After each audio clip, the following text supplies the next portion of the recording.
Herzlich willkommen zum 36. DocFest München. Herzlich willkommen zum DocFest München at Home 2021. Herzlich willkommen auch hier im Silbersaal des Deutschen Theaters zum letzten Doc Live Filmgespräch dieses Jahr. Und tatsächlich setzt dieses Filmgespräch heute auch nochmal einen ganz interessanten Rahmen in die Reihe unserer Doc Live Filmgespräche. Begonnen hat das ganze Jahr mit Behind the Headlines, hinter den Schlagzeilen, einem Film über investigativen Journalismus hier in Deutschland. Heute sprechen wir über den Film Writing with Fire, einem Film, der aus der indischen Perspektive auf investigativen Journalismus blickt. Und ich freue mich sehr, zu unserem letzten Doc Live Filmgespräch das Regisseur-Duo heute begrüßen zu dürfen, Rintu Tomasz und Jushmeet Ghosh. Very warm welcome to DocFest Studio. Thank you, Pablo. Very nice to meet you all here. As I mentioned before, our opening film, Behind the Headlines, gives us an important insight in the work of journalists. We, as the festival, we thought that it's a good time to show a film about journalism. Why did you decide to make a film about journalism? It was not our initial idea. We didn't imagine it as a journalism film, which is a funny thing to say because the central protagonists are all journalists. We were interested in them as women, first and foremost. And the fact that they are journalists in a region where usually journalists are male and they belong to a dominant caste.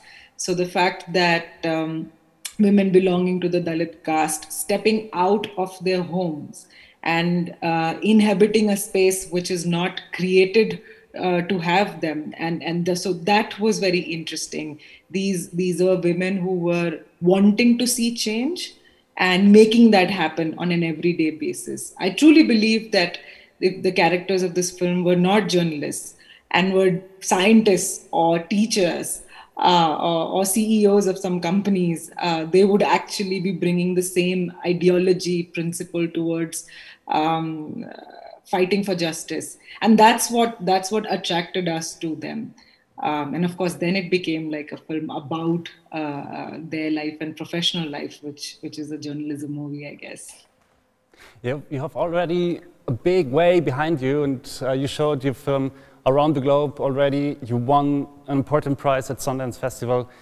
Big congratulations also for this. When we go back to the very beginning of the film, how did you get in touch with these women? We actually accidentally discovered their work online. We'd seen a photo essay on journalists working in rural parts of India distributing newspapers, and we were really intrigued because we'd never heard of a model of news collection and distribution that was managed by the journalists themselves.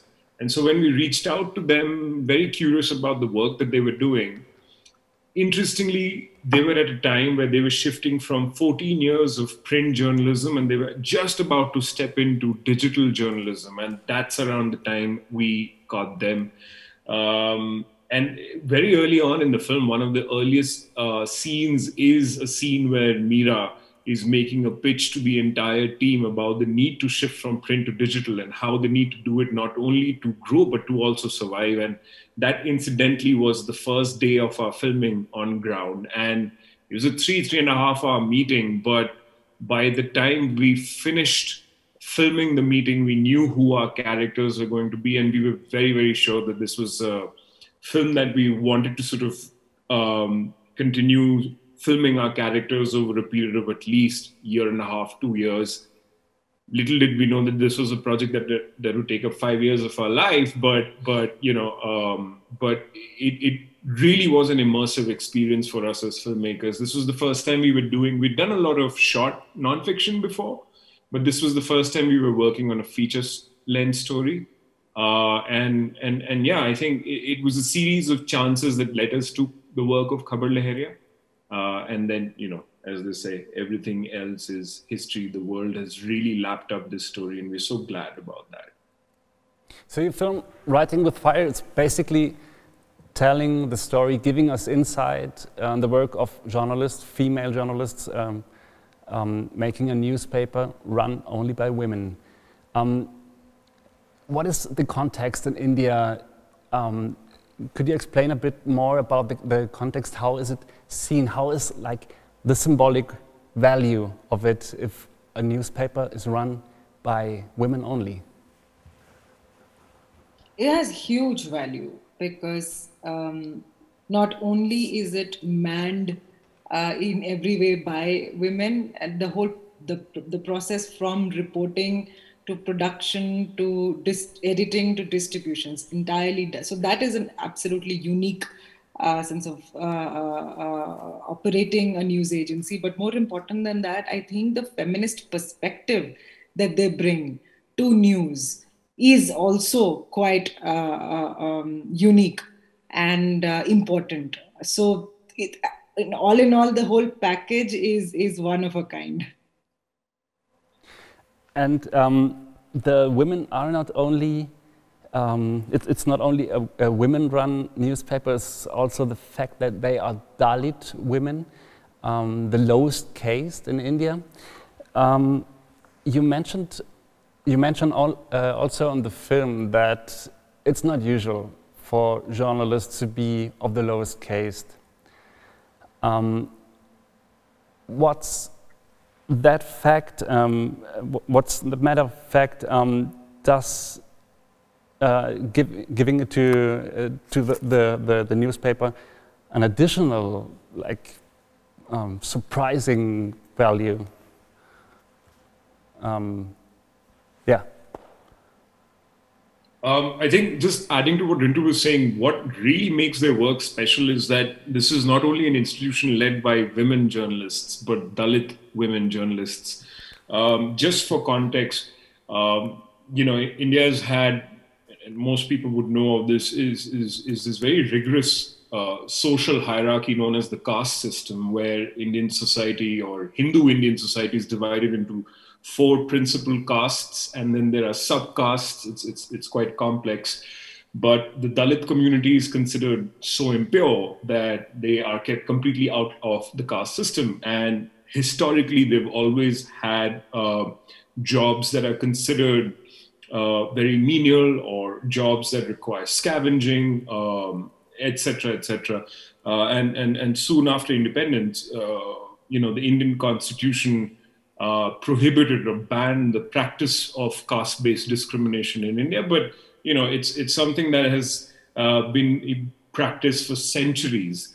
So it's something that has continued in very insidious ways in the country, and you see that play out in the film in many of the cases that the women themselves cover.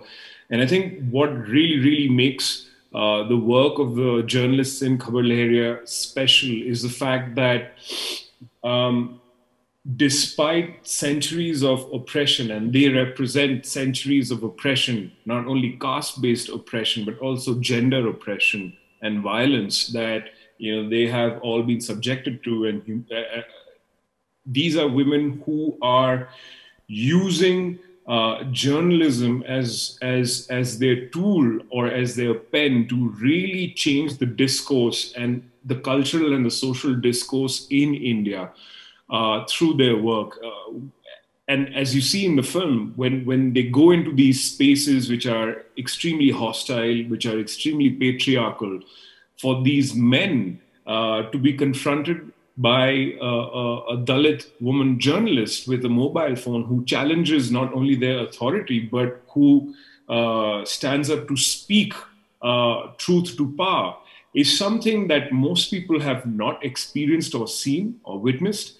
And I think over the course of the last 19 years, the journalists at Khabar Lahariya have been chipping away at the caste hierarchy in their own ways, in their own sort of the very fact that we have Dalit women journalists running the only women-led news institution in the country in itself speaks volumes for the the courage, the tenacity, and the value of their work as journalists. So I don't know how to sort of consolidate what I'm feeling right now in just simple words, because it's a huge deal.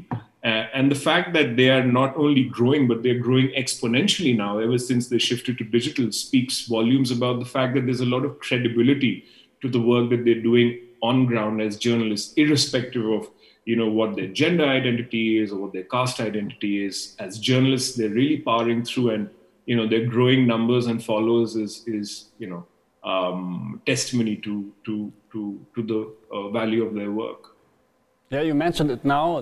You show us also in the film how they are doing the shift from print to digital and all the struggles that come with it. I asked myself, and you don't show that so much on the film, where does the education, the journalistic education, come from? They seem to have so high journalistic skills, and it's, yeah, like their interview techniques, they really develop the journalistic skills. Where do they learn them? It's connected to the history itself of Khabar Lahariya. When they started in 2002, an NGO had actually trained a group of women, Dalit women and women from underrepresented communities. And they came and they said, they told them, if you were to create a newsletter about things that are important to you, how would you do that? So they created a newsletter, and it was called Mahila Dakiya. That became the first time that the women actually understood that they can be tellers of their own stories, and the power in that. So when the NGO moved out, the women wanted to continue. So some members of that NGO with the women collaborated, and that's how Khabar Lahariya was born, which then became a 4-page newspaper. And in that form also, I think the most important thing for them is we are visibilizing invisible stories, because the question that they are asking is, what is newsworthy? Because when you put something on a front page of a newspaper, that becomes something that everybody should be concerned about and important. And there's a huge population who never sees itself in those words, on those prints. And it became their mission to actually visibilize the invisible voices, which is their own community. So from being from belonging to that community and reporting on that community has been a really important part, and in a language that they all understand, has been so important to their journey. And they constantly do a lot of workshops and collaborations with journalists across the country, and there's so much peer learning, and a lot of it is also instinct. So when you go to a politician who has promised you so much, and you belong to that constituency, you know what to ask, and they're master negotiators. The idea is to keep asking without antagonizing. And that's something I've personally learned from them. How do you engage with somebody who doesn't necessarily agree with you? And it's not aggression, as we've seen in the film. It's really, just constantly keeping at it. So it's a combination of many things. And they continue to learn and grow, really. And when you follow them with the camera, for example, to the mines where really they're developing kind of fights between the guys, and the women are really staying so calm and so firm. But you feel watching it, there's kind of a tension, kind of a dangerous tension also in the air. How do they do it? You can't believe that women just stand in front of 30 men shouting at them. Why? How come that they are so firm, so courageous? I think that's what courage looks like. That's the only answer I have, honestly. We also asked ourselves and them this question in a light way. But that's really moral courage in action. And how did you feel filming this? Were there also some situations when you felt like in danger sometimes? I mean, we knew very early on that we were going to be operating in some super hostile spaces. So, you know, the belt or the region that we were filming in is essentially the illegal mining range of Uttar Pradesh, and you know, it's known for its illegal mining mafia. There's a lot of corruption over there. There's a lot of political corruption, administrative corruption. So going in with cameras into these spaces, we were fairly prepared that it was going to be hostile. But I think what made it sort of easy for us was the fact that we were working with journalists who were very well known in the region. So, you know, in that sense, when we would go into these villages where, you know, there have been mining accidents, or, you know, someone's been kidnapped or someone's just been murdered, it was typically always the women from Khabar Lahariya who were given first access to these stories, because the communities on ground always really trusted them implicitly and instinctively. I think also the fact that there were women journalists allowed for people to sort of like, you know, give them that sense of access to their spaces that male journalists wouldn't. And again, as you see in the film, male journalists in that region are really more concerned about clickbaiting, about, you know, finding like the big story about, you know, what is going to be mainstream is going to be something that is going to be a part of their storytelling practice. But with the women at Khabar Lahariya, it was always about what is the issue that we are reporting on, even if we have to spend 6 hours traveling to a village that is at the back of beyond to tell the story of one family. But if it is a story that represents our journalistic values and it needs reporting, we'll do it. So I think that kind of sort of like allowed us to film very intimately with them. And yes, there were a lot of situations that could be defined as risky, but you know, because we were with them and we were filming with them, and you've seen in the film how they deal with the idea of danger. It's just like holding your ground firm, not moving. And we were always alongside them filming with our camera. So I think we blended in that sense. And yeah, there were situations, but you know, we just moved along. And how did the women feel being filmed, being the subject of interest suddenly? Was it easy for them, or was it kind of a work to get to tell your story, to come to the point? They were used to being filmed because other filmmakers had done shots on their work. So they were used to the idea of being interviewed.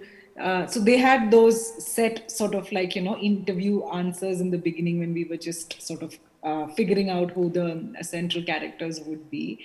But I think what surprised them or confused them was the time period of this whole process, because after the first 7 days of just initial filming, they were like, oh, you're done, right? So when can we watch the film? And we were like, we haven't even begun.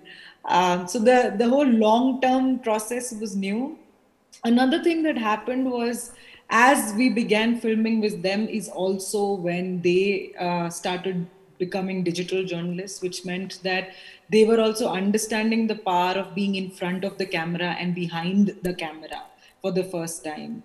And that led to many interesting conversations around representation, around consent, and around our ideas about what the story would be. We were able to have many honest conversations about the fact that we would like to make this a personal story and not just the story of the newspaper.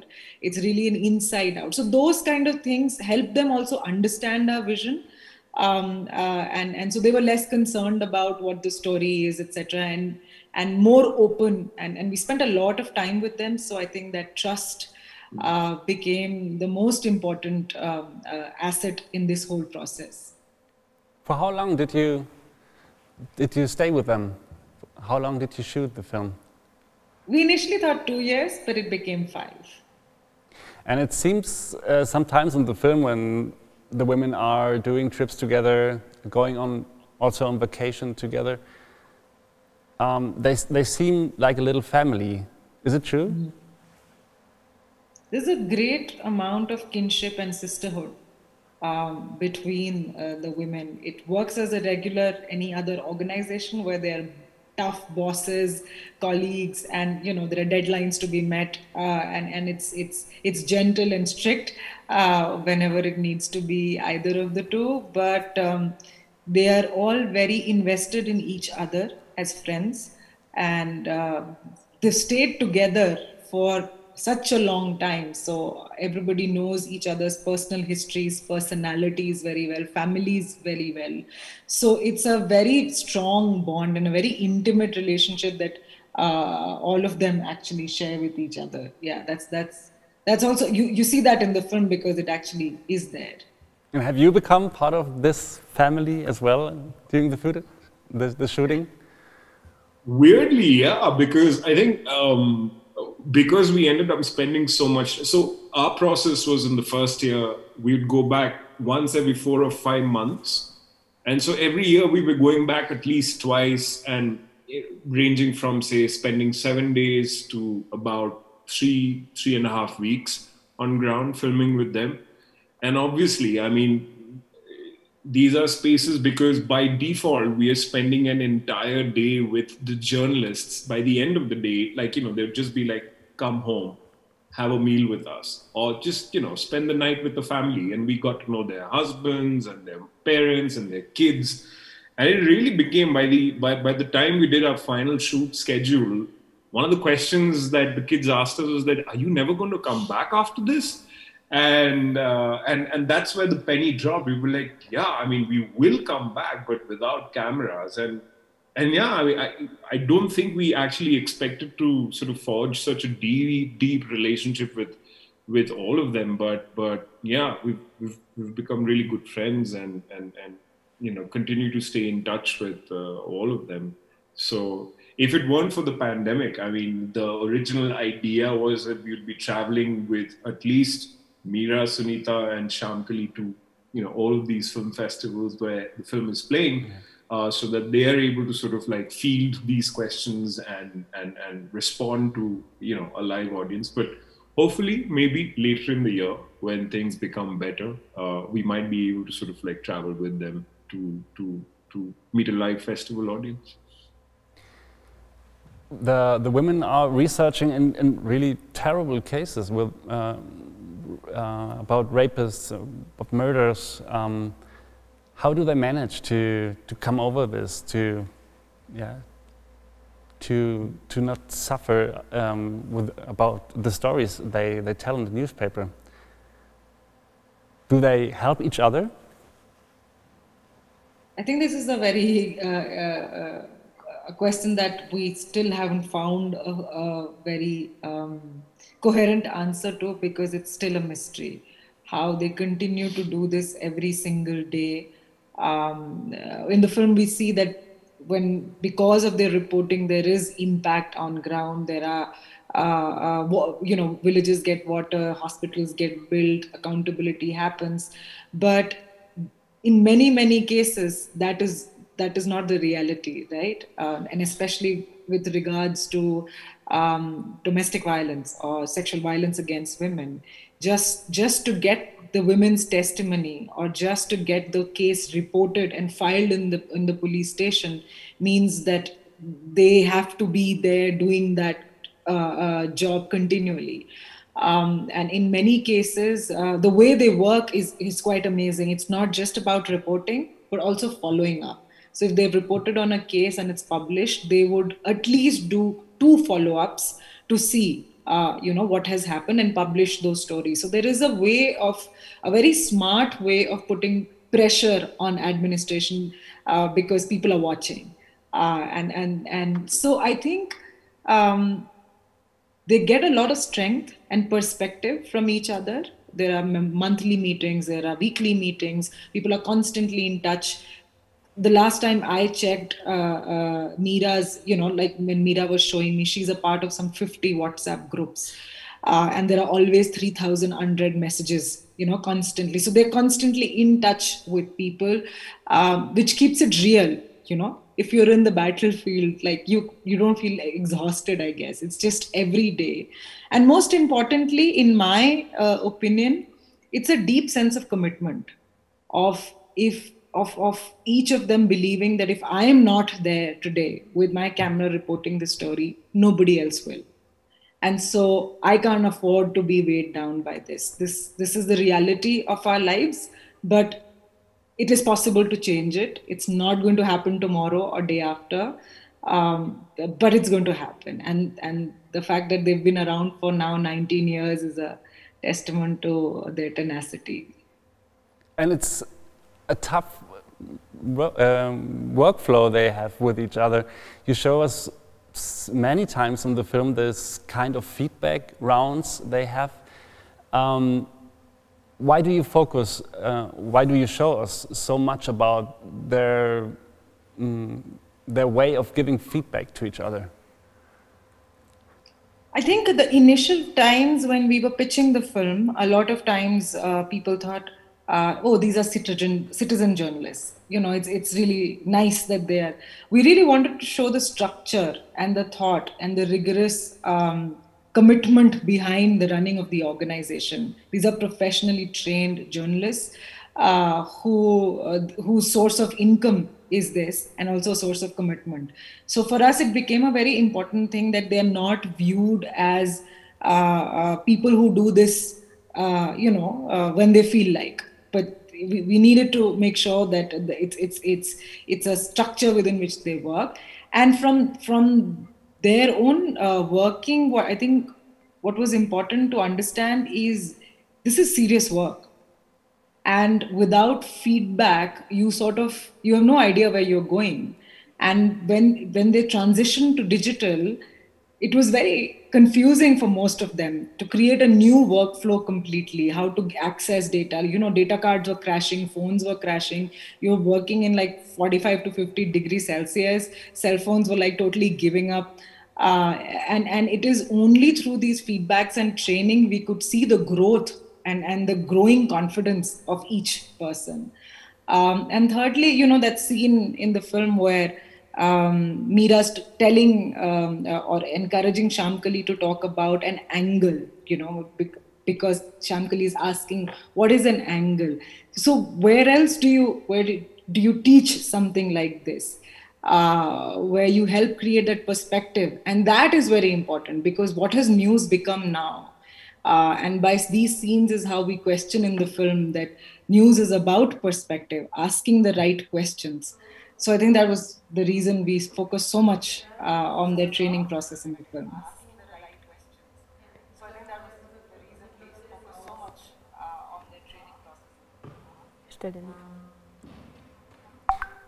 It's a moment to switch over to my colleague Zegen. I forgot to introduce you, I'm so sorry. But you are here and you are getting a lot of questions, I hope, from the audience. Yes, there are actually a lot of questions for you guys from the audience. The first one is, if you already showed the film in India, and then what impact did your film have, and what were the reactions you got from the audience? So, I mean, the main festivals in India are towards the latter half of the year. So we are hoping to start our India run with a film festival in India. And, eventually we've also designed an impact plan for the film for India. So we're hoping that this film will be screened across, a range of demographics, right? From cities all the way into rural spaces and villages. Of course, the pandemic has its own plans, but we are very, very hopeful and committed to be bringing this film back to a home audience later in the year. And we're very curious to see how Indians are going to respond to this film. Do you have more questions? Yeah. Another question is, what is the situation right now for the women, and how does the pandemic change the work situation they have? 2020 has been the most busy year for Khabar Lahariya because they've been doing a lot of on-ground reporting and doing a lot of collaborations because now people can't travel. So they have their feet and ear to the ground. 2020 was a really busy year. It's slightly, or I would say a lot more difficult right now because the nature of the virus has changed. It's a lot more virulent now. So they're very much in the thick of things, constantly making sure that the lens is on those communities who are anyway, not in the purview of news. So extremely marginalized communities, villages which are really far off from main towns and cities in Uttar Pradesh, getting stories from them and making sure that the administration is aware that health services, etc., are not basic essentials are not reaching those places. So holding accountability continues to be. So they've all pivoted, and new ways of working have been created, but they're very much in the thick of things. You switch over to me? Yeah. Okay, you can go on. To understand a bit more the atmosphere where the women are researching or investigating, and you show us also around in villages where they come and there has been a murder, for example, and there's one scene where an older woman says, "This is our thing. This is not your thing. Please let's stop your investigation." Yeah. How do the people? Is like the typical reaction of the normal people where they are investigating? Are they confronted with a lot of, how do you say,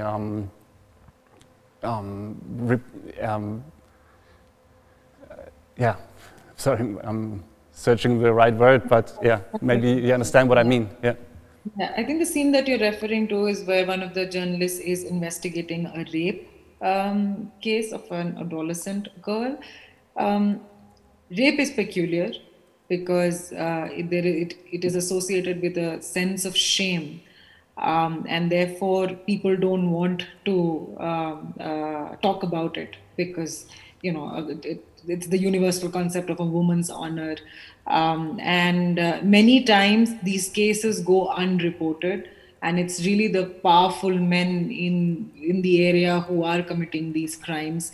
So it becomes important for Khabar Lahariya. It's one of their very core philosophies that if it's violence against women, we will encourage them to talk about it.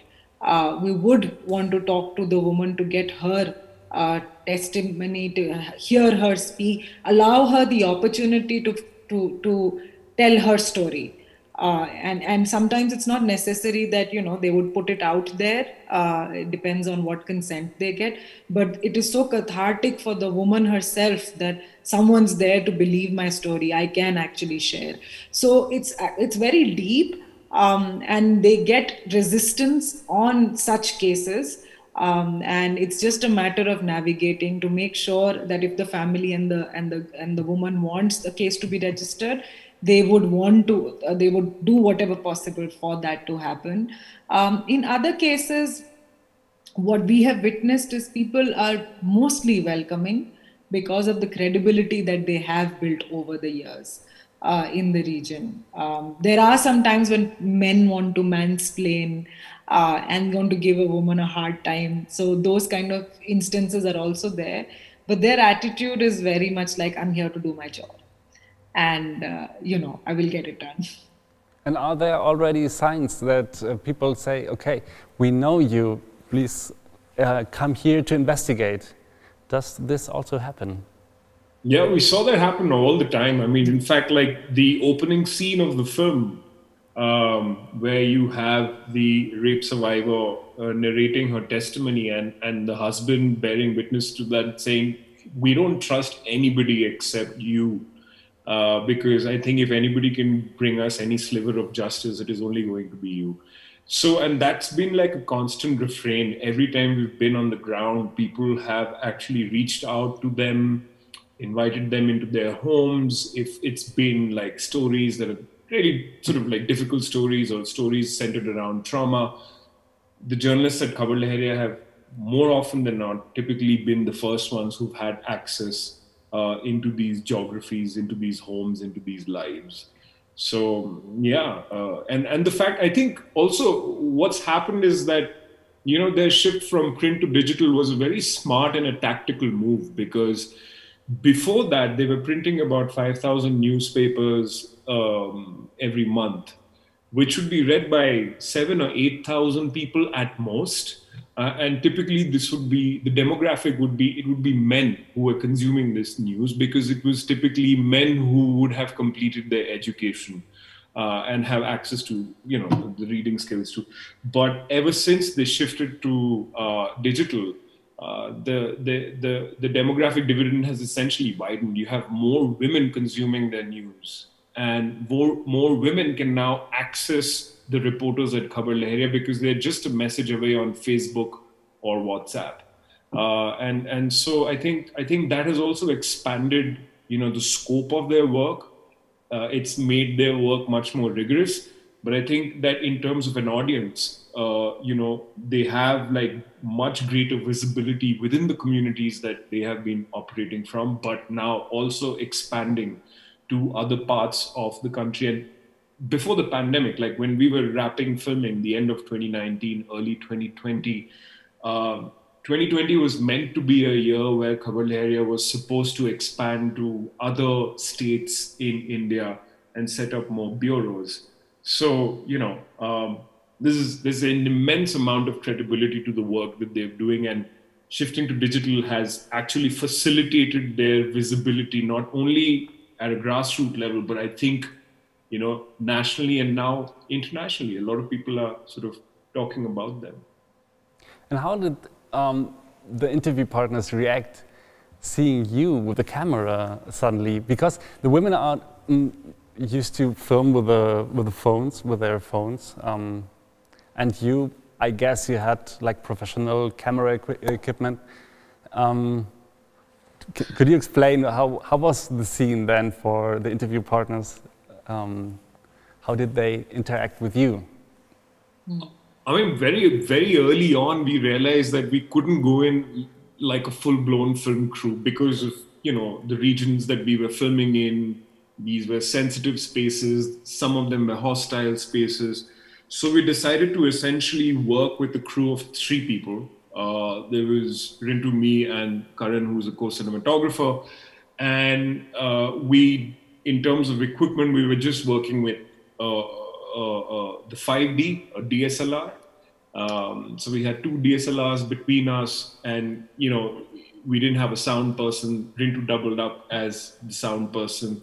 We decided not to have a boom mic because, you know, it attracted too much attention. So it was like working with RF mics, and, you know, these are all sort of like technically challenging circumstances. But the quest was, how do you as a film crew sort of not stand out? And we were clearly outsiders. I mean, we might dress down, but we would still stand out in terms of just the way we looked, the way we spoke the language.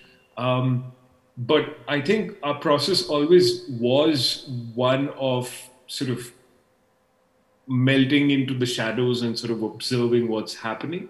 And I think what happened was that this was a time where Khabar Lahariya was just shifting to digital. So it was for the first time that, you know, people on the ground were also seeing these women with these mobile phones and these like mics attached to the mobile phones. And because we were shadowing them, I don't think too much currency was given to us. In the sense, it was assumed more often than not that, you know, they're a part of the crew. There were some instances, of course, where we went to film with officials and police authorities where, you know, sometimes men would ask Mira, well, now you have men working for you. And Mira would just like, you know, simply point at us and say, oh, these are my trainees from Delhi. So you know, it was like that. So I think at our end, it was always about how do we literally become sort of invisible and just have our cameras filming without in any which way sort of disturbing the truth or the reality that's playing out in front of us, so that the audience can have a really immersive experience of what it means being a journalist in these parts of India.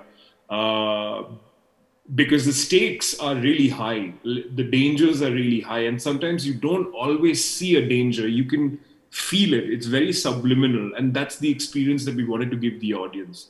Like, for instance, like, you know, a woman walking through a dark alley at night alone, it's not a big deal, but it actually is a huge deal in these parts of the country. So, you know, so our approach and our style essentially led to our this very sort of like, you know, very peculiar approach to filmmaking, which essentially helped the journalists as well, because it meant that we really weren't interfering with anything that they were doing on ground. So again, do we have more questions from the audience? Yeah, we have a couple of questions. The first one would be, do you think there is a difference in how media in India works and how media in Western country works? And if you think so, what is the difference? That's an interesting one. I think, like, I mean, I think Donald Trump has changed the game. I think we are all living in a post-truth era now, and I think everybody knows about the collusion between media and big data, and how these boutique sort of, like, you know, agencies are designing what we are consuming and how we are thinking. And in that sense, I believe that this is also, I mean, the last decade has also been a decade where we have seen the rise of the right all across the world. And it's not a problem that's now just a problem of the global south, right? From the Philippines all the way to Europe, Western Europe, and the US. We've seen the rise of authoritarian political leaders. And the media has been hand in glove in the coming to power of these individuals. And in that sense, I think that, you know, the media in India is no different. And in more ways than one, mainstream media over here is nothing but a circus, really. And that is what makes the work of Khabar Lahariya so much more special, where you are looking at literally a resource-stripped organization who possibly operate at 1/100th the budget of, say, a mainstream Hindi news channel. And yet, in terms of consistency and quality, are delivering news that is really a testimony to what true journalism and journalistic caliber and ethos and ethics is all about. So I think for us, that is essentially that was essentially one of the key drawing points for this story when we started off in late 2015, 2016, that can we still have a model of journalism that works in this democracy? And what would that look like? And how can it be, or can it be that people who have been disenfranchised from, you know, our society, so to speak, actually show us the light, you know? And that was essentially, this was the quest we began on with this story. And by the end of it, we realized that, yeah, this is what true journalism is. And the Khabar Lahariya model of journalism, truly for us, is what the fourth estate is meant to do, to keep a democracy alive and healthy. Another question is, how are the women selected who are working for the newspaper? Are there specific criteria, skills, or background that you have to have? The one important criteria is that you have to be from, you have to come from a community that is understood as marginalized. So Dalit, women from oppressed castes, and Muslims. So those tribal belts. So and anyone who comes from a marginalized community is so that's like a prerequisite. And I think in terms of beyond that is this really a quest for justice. And that's what we've been a part of, some of these conversations where new recruits have come and their trainings have happened.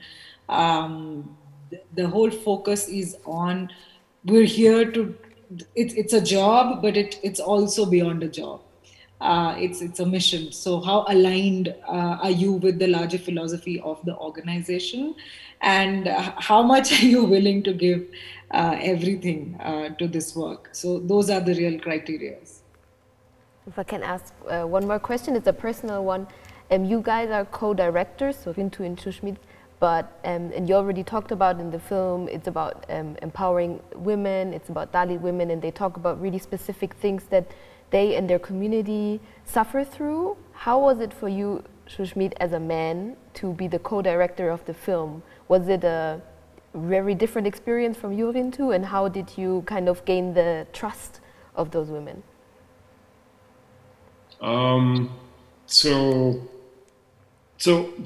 just for brief context, I'd been filming short nonfiction across India for nearly 10 years. And a lot of these stories were stories about people who were outside the system, outliers, and in whose stories we felt there was a lot of power. These are people who had created transformational change in their communities, whether that be themes of climate change and the environment, whether that be social justice, refugee rights, and more often than not, the central protagonists of all of these films were women. So in that sense, I think I came in with that understanding of, filming with women characters.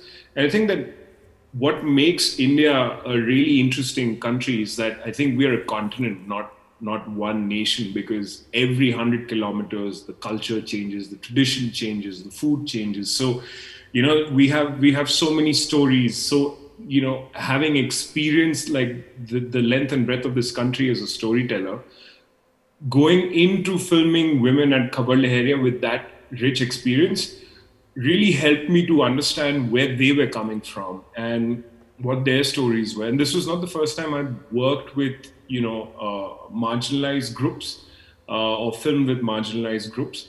But I do sort of want to say that seeing these journalists at work was a humbling experience, to be honest. This was the first time, of course, that we had embarked on a feature project, and we had no idea how long the story was going to take. We'd given each other 24 months, We didn't realize it was going to take much more than that. And I think over the course of filming this story, what I realized was, as a man, is just the amount of privilege that I have. And I thought, like, I was aware of the class privilege and the caste privilege that I have, but just to be in the midst of these journalists was not only, I think saying it was a humbling experience would reduce it to, something very basic, but I felt really that these are the people who are keeping the light on, who are fighting the good fight on behalf of all of us, and these are the people you wouldn't expect to run the entire distance, because even people like us give up, and we are people in positions of privilege, right? So to see Meera and Sunita and Shamkali and the entire team of journalists working on the ground the way they are, was a humbling experience. But I think there was a lot of allyship between us and them. They knew why we were there, and they knew why, as a man, I was there. And I think, like, we had these amazing conversations and bonded about a lot of things. So I think that allowed for me to also work intimately with them as a camera person, whether filming in these village and mining spaces or inside their homes when they're having these crazy arguments with their husbands. But, the camera was always on because there was trust. And, I think that really worked. It was, I suppose, a testament to the friendship that had developed between us. I'm sorry, this is a really long answer, but no, I think I would just add to that, as someone who observed this play out with two cinematographers, both men, and a co-director was a man.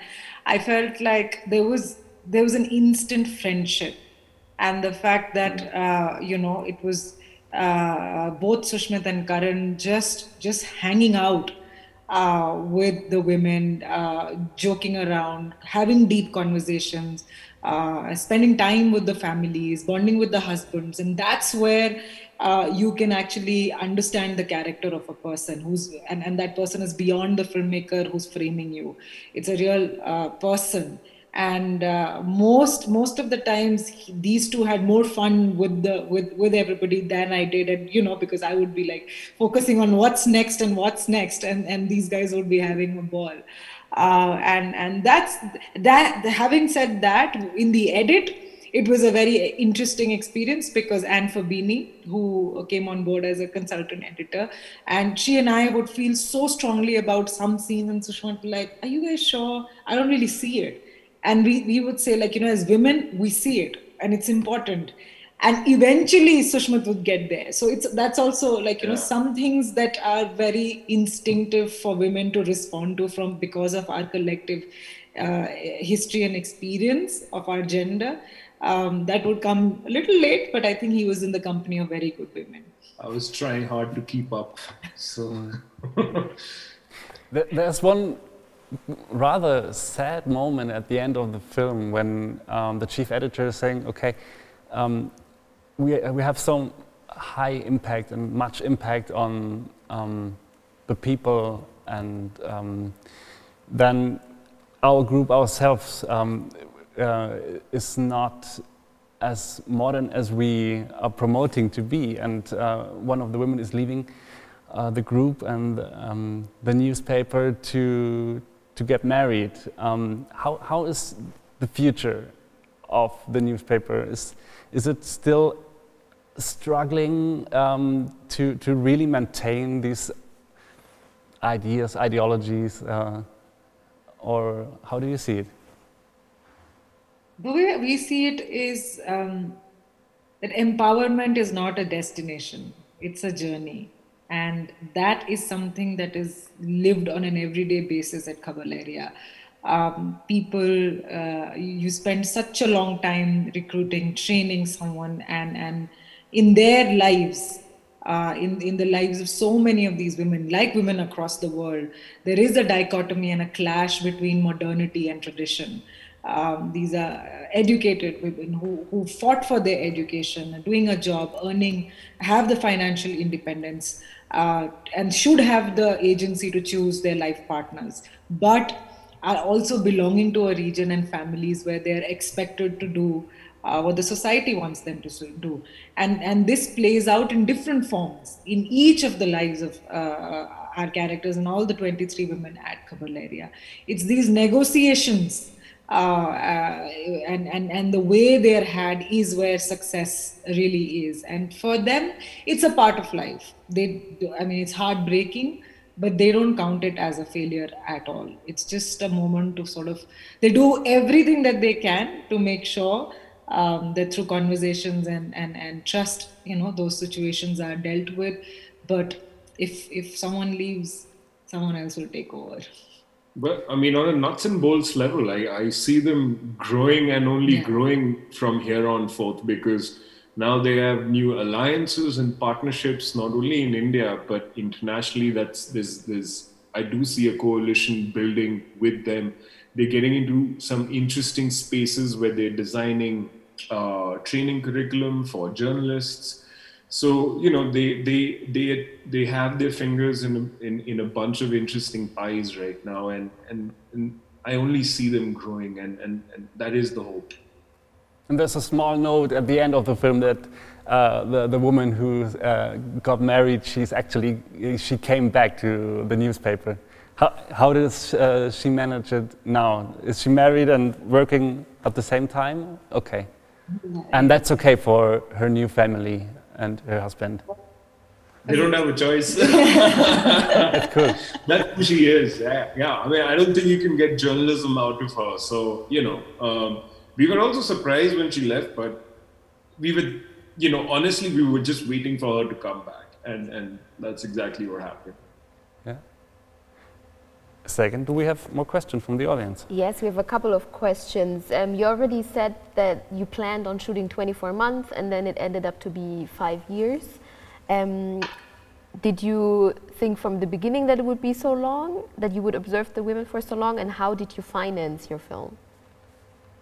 Yeah, so typically, like the shots that we work on take anywhere between 3 to say 6 months at most to complete from beginning to end.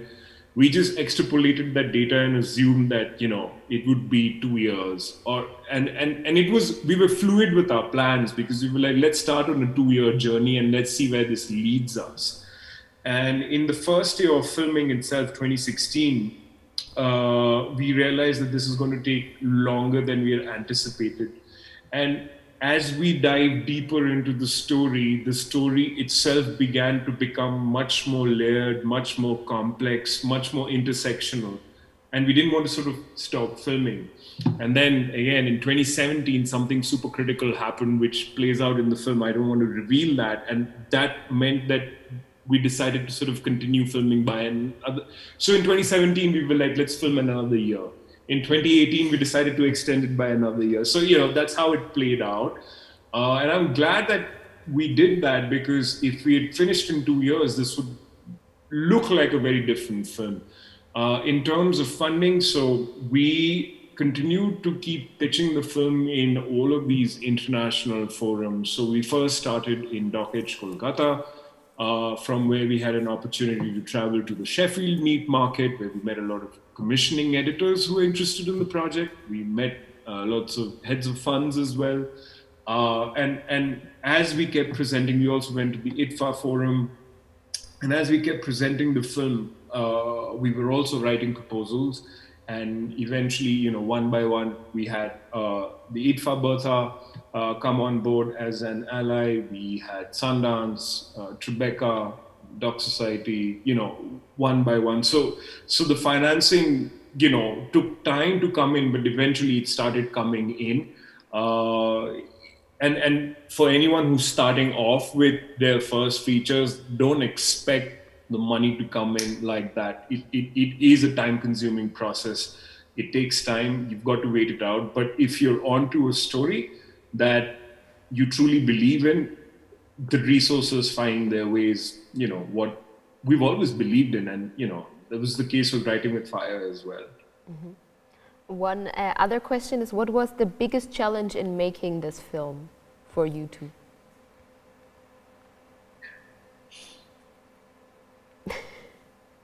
Was the big I would say the heartbreak, in a very selfish way, is now where the film's made and we are unable to sort of travel with it and watch the film with audiences in a theater, or have our protagonists with us as we go to these different. And it's, as Pablo said, we've been lucky that the film has already played in such spectacular festivals, and people have been mailing in and messaging us about the story, and so many questions. And it just I think this has for me been the hardest part, just not being able to premiere a film after 5 years of just this loneliness of what documentary filmmaking is about. You expect to burst out there, like surrounded by audiences and your viewers, where you're talking to them. That's something that I find challenging. I have another one. I mean, there are many, many challenges, but I think the fact that our marriage had to be, has survived all of this is I think a challenge that we lived happily, because if we are not just married, but also running a company here, directing the film together, editing it in a pandemic year where we were shut in and in each other's face 24/7. Not easy. That was not easy. Yeah. That was very, very hard. And yeah, I think just to manage that in interesting and not very interesting ways was a happy challenge. Congratulations. I think you did a great job, and I'll give over to Pablo for some final questions. Thank you. Yeah, we're almost done, but let's still have some perspective to the future. Where do you hope this film is going to? What is else to come? What do you hope for this film? No, go ahead. It's a long one. I'll keep it brief. I hope that this film is able to spotlight the work of these journalists.